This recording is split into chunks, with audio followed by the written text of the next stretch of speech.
অন্তরালের খবর নিয়ে ক্যালকাটা ডায়ালগস থেকে মনোজ দাস। একটি ঘটনা গতকাল 3 তারিখ ভোর রাতের বা শেষ রাতের একটি ঘটনা সারা বিশ্বে একেবারে যাকে বলে একটা কূটনৈতিক জগতে, রাজনীতির জগতে একটা পারমাণবিক বিস্ফোরণ ঘটিয়ে দিয়েছে। পারমাণবিক বিস্ফোরণ। কেন পারমাণবিক বিস্ফোরণ বলছি? কারণ আপনারা জানেন পারমাণবিক বিস্ফোরণ প্রথম হয় সেটা দ্বিতীয় বিশ্বযুদ্ধের সময়। আপনারা জানেন হিরোশিমা এবং নাগাসাকিতে জাপানে পারমাণবিক বিস্ফোরণ ঘটেছিল। এবার তারপর থেকে আজ অবধি পারমাণবিক বোমা কোনো দেশের বিরুদ্ধে ব্যবহার হয়নি, কিংবা কোনো দেশে সেটা আক্রমণ করা হয়নি সেটা দিয়ে। কিন্তু এটাও আগেই বলেছি, এটা হচ্ছে রাজনীতির পারমাণবিক বোমা বিস্ফোরণ। সেটা কি রকম সেটা বলি। সেটাও হচ্ছে যে ভেনেজুয়েলা বলে দক্ষিণ আমেরিকায় একটি দেশ আছে। এই দেশের যে রাষ্ট্রপতি মাদুরো, তাকে সেই দেশে আক্রমণ চালিয়ে, রাতের অন্ধকারে আক্রমণ চালিয়ে তাকে তার রাজপ্রাসাদ থেকে দখল করে, মানে কিডন্যাপ করে, বাংলা কথা হচ্ছে কিডন্যাপ করে নিয়ে চলে গেছে আমেরিকা। একা তাকে নিয়ে যায়নি, নিয়ে গেছে তাকে এবং তার স্ত্রীকে। তো এইবার আমাদের সেই ঘটনা যে কেন কি ঘটলো, কেন এটাকে পারমাণবিক বোমা বিস্ফোরণের মতো বলছি, সেই ঘটনাটা এইবার একটু ব্যাখ্যা করব আপনাদের সাথে। প্রথমে ভেনেজুয়েলা দেশটার একটা পরিচয় দিই। ভেনেজুয়েলা আগেই বলেছি এটা দক্ষিণ আমেরিকার একটি দেশ, এবং দক্ষিণ আমেরিকার 6th লার্জেস্ট কান্ট্রি হলো ভেনেজুয়েলা, মানে 6ষ্ঠ বৃহত্তম দেশ।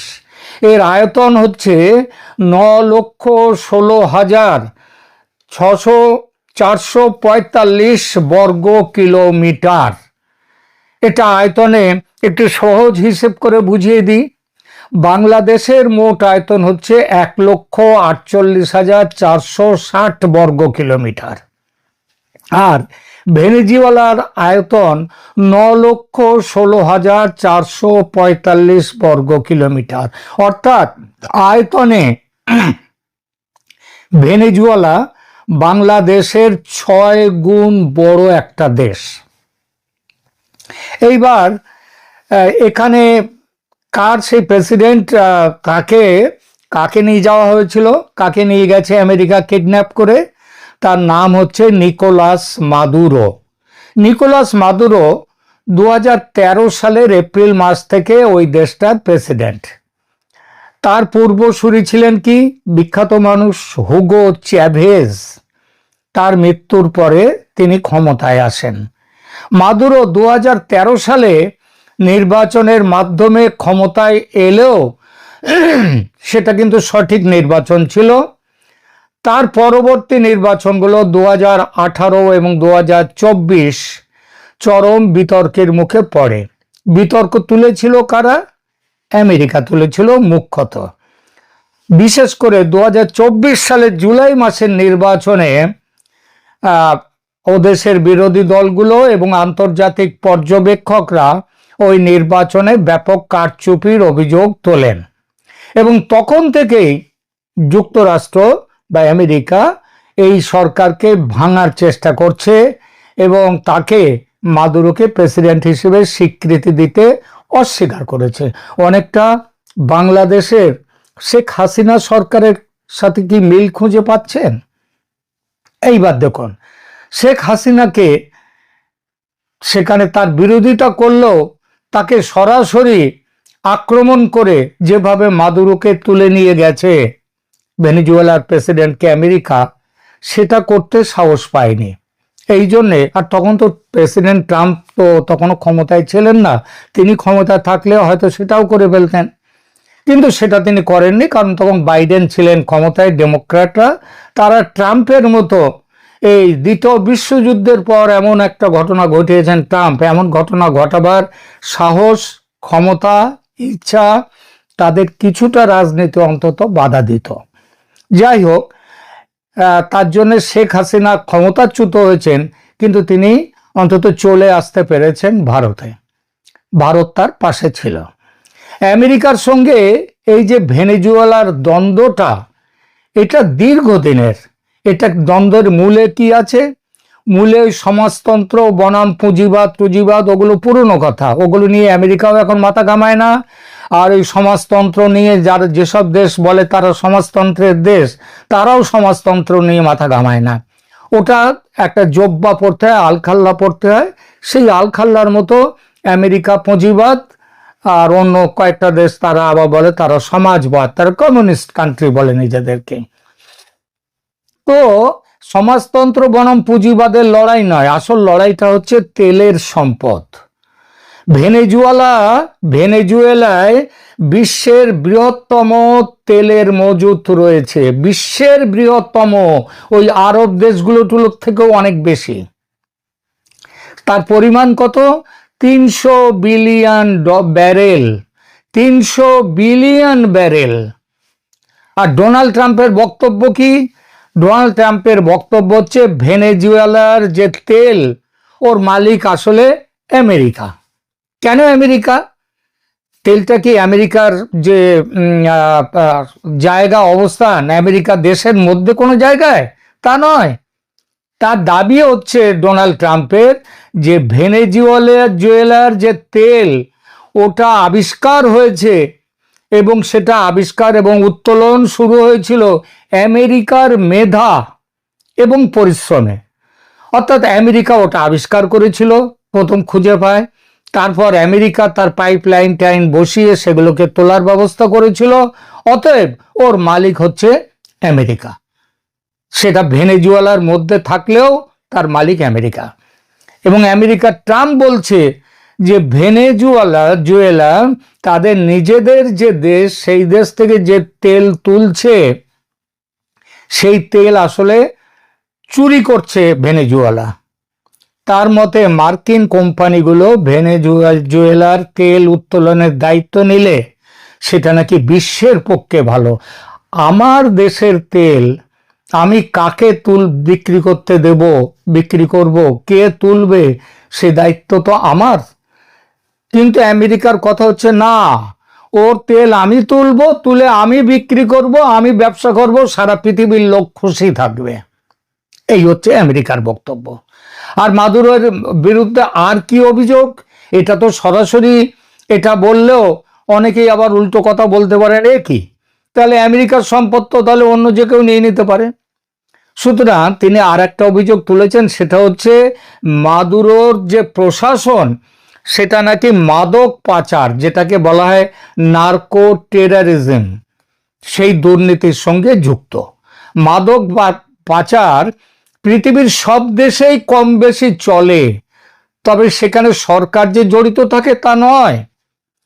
খুব সামান্য কিছু দেশে সরকারি পৃষ্ঠপোষকতায় মাদক পাচার চলে বটে, যেমন পাকিস্তান রয়েছে, যেমন আফগানিস্তান, যেমন আরও কিছু আরব দেশেরও মধ্যে রয়েছে এইসব ব্যাপার। তবে ভেনেজুয়েলা সেই দলে আছে, এর কোনো প্রমাণ আজ অবধি আমেরিকা দিতে পারেনি। আসল উদ্দেশ্য ঢেকে রাখার একটা ক্যামুফ্লেজ, বা সেটা হচ্ছে এটা হচ্ছে ওই মাদক পাচারের গল্পটা হচ্ছে একটা ক্যামুফ্লেজ আমেরিকার তেল দখল করার জন্যে। আসল উদ্দেশ্য ভেনেজুয়েলার তেলের সম্পদকে দখলে নেওয়া। আর এই উদ্দেশ্যে আমেরিকা কি করেছে?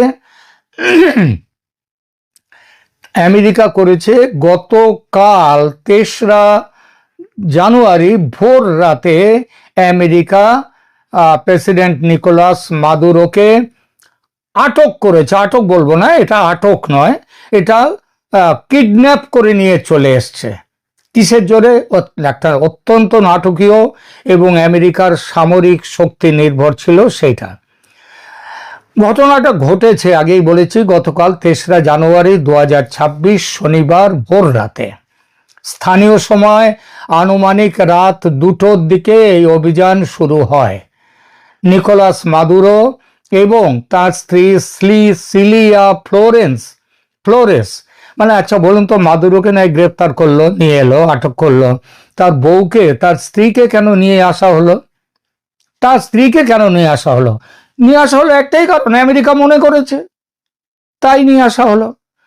তা সেখানে তাদেরকে কোথায়, ভেনেজুয়েলার যে রাজধানী কারাকাস, সেই কারাকাসের চারদিকে পাহাড় দিয়ে ঘেরা একটা অঞ্চল, এলাকা বড়, অত্যন্ত, তার মধ্যে অত্যন্ত সুরক্ষিত একটি সামরিক কমপ্লেক্সের ভেতরে, এই কমপ্লেক্সের নাম হচ্ছে ফুয়ের্তো টিউনা, সেখানে হচ্ছে প্রেসিডেন্টের বাসভবন। এটা ভেনেজুয়েলার প্রধান সামরিক ঘাঁটি হিসেবে পরিচিত। কিভাবে এই অভিযান পরিচালিত হয়? মার্কিন প্রশাসন এই অভিযানের নাম দিয়েছিল অপারেশন অ্যাবসলিউট রিজলভ। এটি ছিল জল, স্থল এবং আকাশপথ এই তিনটে রাস্তা মিলিয়ে একটা হামলা। অভিযান শুরু হওয়ার সঙ্গে সঙ্গে মার্কিন বিমান বাহিনী ভেনেজুয়েলার রাজধানী ক্যারাকাস সমেত বিভিন্ন সামরিক অবস্থানে প্রায় 150টি যুদ্ধ বিমান নিয়ে ব্যাপক বিমান হামলা চালায়। এর উদ্দেশ্য ছিল ভেনেজুয়েলার বিমান প্রতিরক্ষা ব্যবস্থা এবং যোগাযোগ ব্যবস্থা অচল করে দেয়া। আপনারা অনেকেই শুনেছেন আমেরিকার ডেল্টা ফোর্সের কথা। এটা হচ্ছে আমেরিকার এই ধরনের অভিযানের সব থেকে বড় কাজ করে এই ডেল্টা ফোর্স। যখন ওসামা বিন লাদেনকে পাকিস্তান থেকে ধরে নিয়ে গিয়েছিল আমেরিকা রাতে অভিযান চালিয়ে, সেটাও করেছিল এই ডেল্টা ফোর্স।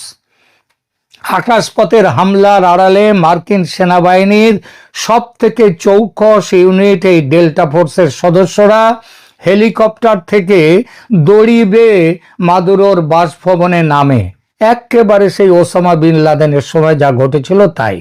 তারা অত্যন্ত দ্রুততার সাথে বাসভবনের নিরাপত্তা ভেঙে ভেতরে যায় এবং তার স্ত্রীকে এবং মাদুরোকে আটক করে। তারপর আটকের পর দ্রুত তাদের হেলিকপ্টার করে ভেনেজুয়েলার উপকূলের কাছে অবস্থানরত মার্কিন নৌবাহিনীর যুদ্ধজাহাজ ইউএসএস ইওজিমা তাতে নিয়ে যাওয়া হয়।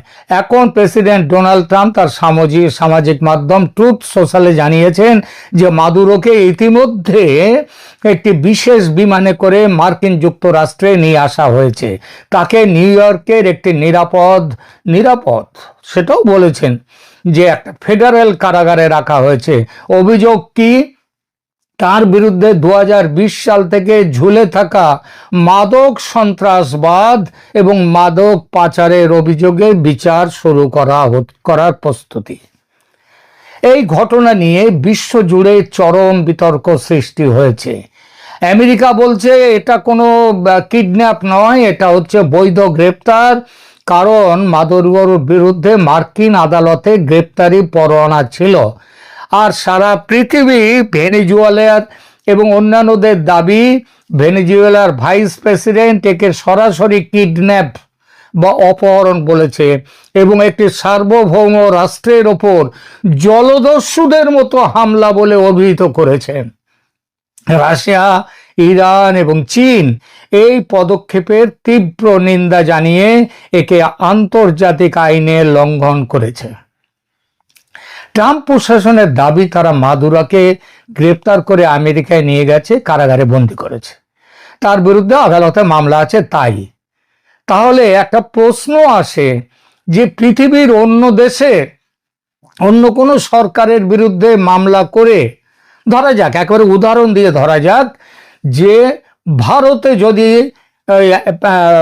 বাংলাদেশে এই সন্ত্রাসবাদ, সেখানকার মাদক পাচার, সেখানকার হিন্দু হত্যা ইত্যাদি নিয়ে যদি ভারতের কোনো আদালতে মামলা করা হয়, তাহলে কি ভারত সরকারের দাবি এবং তার কি এই অধিকার জন্মায় যে বাংলাদেশে ওইরকম আমেরিকার মতো হঠাৎ আক্রমণ চালিয়ে প্রেসিডেন্টকে তুলে নিয়ে আসা?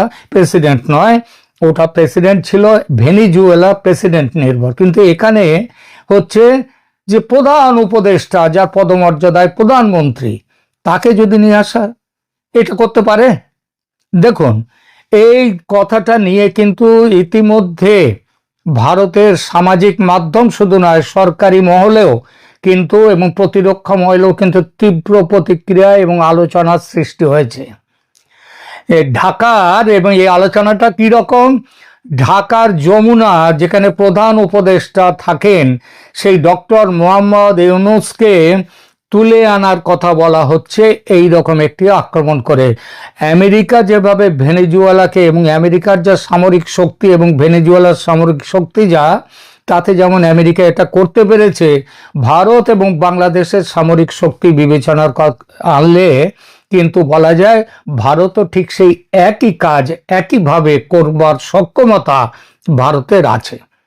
হ্যাঁ, এটা ঠিক। এবং সেটা কি? সেটা হচ্ছে যে প্রধান উপদেষ্টাকে তুলে নিয়ে আসা, কারণ আমেরিকা তো পথ দেখিয়েছে এবং আমেরিকার বন্ধু ট্রাম্প সাহেবের বন্ধু মোদি, হ্যাঁ, বাণিজ্য শুল্কের ব্যাপারে দুটো দেশের হচ্ছে না, কারণ ট্রাম্প ব্যবসাদার, উনি ব্যবসাটা ভালো বোঝেন, কিন্তু বাংলাদেশের ব্যাপার তো তিনি মোদির ওপরে ছেড়ে দিয়েছেন। তো বন্ধুর দেখানো পথে, বন্ধু ট্রাম্পের দেখানো পথে ভারত কি ট্রাম্পের পথে ট্রাম্পের বন্ধু মোদি কি একই কাজ করবে বাংলাদেশে? ইউনূসকে নিয়ে এলে ব্যাস সব শেষ। এবং তখন তো নিয়ে আসা মানে, যেমন ট্রাম্প বলেছেন যে ট্রাম্প যে শুধু ভেনেজুয়েলার প্রেসিডেন্টকে তুলে এনেই কাজটা শেষ করেছেন তা নয়, তার সেনা, তার সমস্ত কিছু ভেনেজুয়েলার মধ্যে, তার সেনা ইত্যাদি, তারা ভেনেজুয়েলাতে অলরেডি ঘাঁটি গেড়েছে এবং বলেছে ভেনেজুয়েলার পরিস্থিতি স্বাভাবিক না করে তারা আসবে না। পরিস্থিতি স্বাভাবিক মানে কি? নতুন সরকার তৈরি করা। ইতিমধ্যে সেখানকার ভাইস প্রেসিডেন্টের সাথে কথা চলছে। বাংলাদেশের ক্ষেত্রেও ভারত এইটাই করতে পারে। যে কোনো মুহূর্তে, একটি রাতের অন্ধকারে, দিনের বেলা যখন খুশি যমুনায় গিয়ে ইউনূসকে তুলে নিয়ে আসা এবং শাহাবুদ্দিন চুপ্পু রাষ্ট্রপতি, তাকে দিয়ে একটি নতুন ব্যবস্থা করা। সেই ব্যবস্থাটা কি? সেই ব্যবস্থা